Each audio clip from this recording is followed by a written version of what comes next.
Some people say that mass immigration into the United States can help reduce world poverty. Is that true? Well, no, it's not. And let me show you why. This gumball represents the 1 million legal immigrants that the United States has taken every year on average since 1990. Now, who in the world deserves our humanitarian compassion? The World Bank has one measure of the desperately poor of the world. They make less than $2 a day. And how many people make less than $2 a day in the world? Well, let's start with Africa.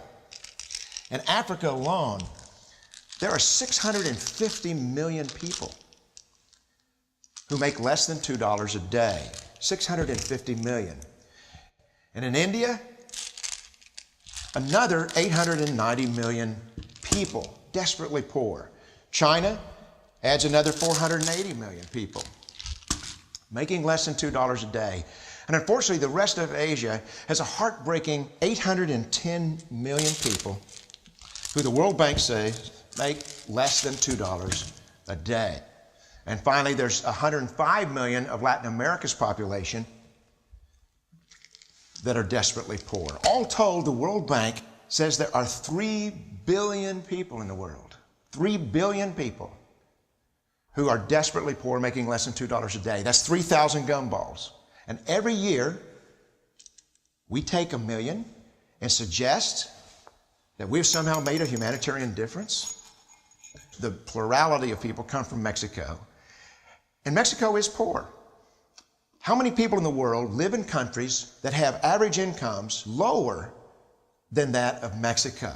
And the World Bank tells us that that number is these 3 billion plus another 2.6 billion people. 5.6 billion people in the world who live in countries with average incomes below that of Mexico. That's 5,600 gumballs. And so what is it that the elites are telling us? They're telling us that when we take this 1 million immigrants, that we somehow or another are tackling world poverty. The impossibility of making even a dent is actually worse than it looks here. Because last year, when we took 1 million immigrants, these countries added, births over deaths, 80 million more people into the impoverished populations.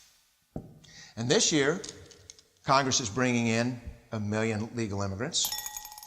And this year, according to the United Nations, these countries are expected to add another 80 million people. And next year, you can be quite sure that Congress, unless stopped by the American voters, will bring in another 1 million immigrants. And these countries, unfortunately, will be adding another 80 million people into these impoverished nations. We could take 5 million a year, but we'd never get ahead of what's happening in these countries. Not in this century. Don't you see? Immigration can never be an effective or significant way to deal with the suffering people of the world. They have to be helped where they live. Let's help them there.